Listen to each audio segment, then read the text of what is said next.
أهلا بكم كورس المنتور تريدر. نكمل مع بعض سلسلة التحليلات اليومية.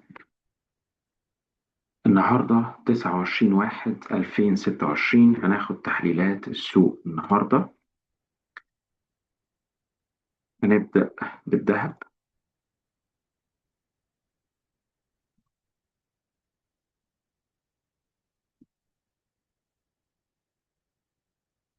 طيب الحدود بتاعتنا، آه، الحد العلوي هو عند 5419.54.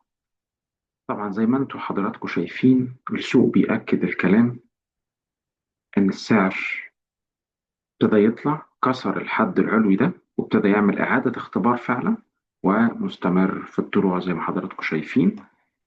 فهنا طبعا صفقاتنا هي شراء فوق الحد العلوي ده، صفقاتنا شراء.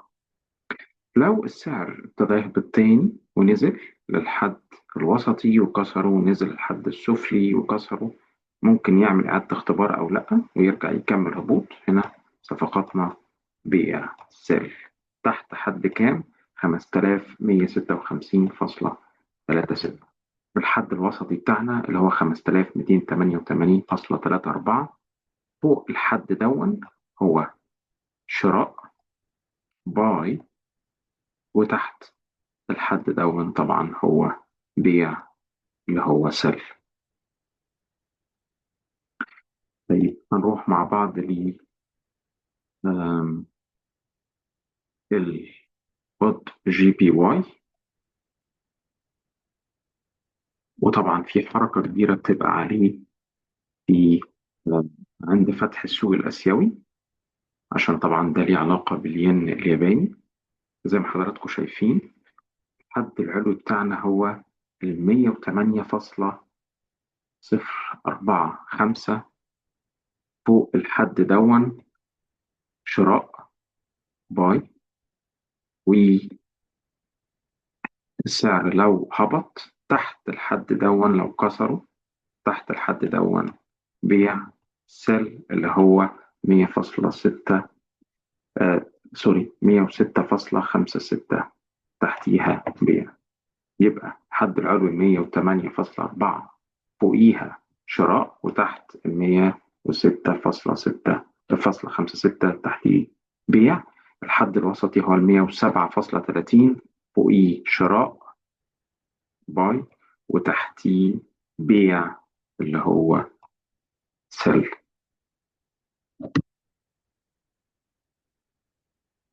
طيب هنروح بعد كده ل الجي بي بي جي بي واي.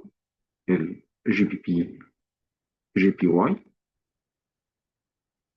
نفس الفكرة، ده زوج ليه علاقة بالين الياباني. فإذا في السوق الآسيوي ممكن في فتح السوق الآسيوي ممكن تركز عليه عشان التحركات اللي فيه. الحد العلوي بتاعي 212.4، فوقيه شراء باي، والحد السفلي بتاعي 210.05 تحتيه بيع سيل. الحد الوسطي اللي هو 211، فوقيه بيبقى فيه صفقات شراء وتحتيه صفقات بيع. نروح بعد كده للجيرمان 30 أو أعلى 30 شركة في السوق الألماني. الحد العلوي 24,956، فوقيها شراء. الحد السفلي بتاعي 24,717، تحتيها بيع.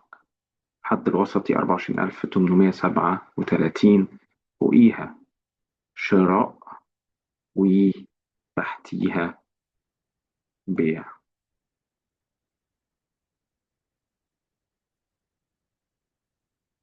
طيب وأخيرا هنروح للداو جونز 30. مؤشر الداو جونز 30 هو أعلى 30 شركة في السوق الأمريكي. داو جونز 30 الحد العلوي بتاعي 49,174.2، فوقيه شراء باي، فوقيه شراء، حد السفلي بتاعي 48875.3، تحتيه بيع سيل، حد الوسطي بتاعي 49025.3، فوقيه شراء، وتحتيه بيع، تحتيه بيع.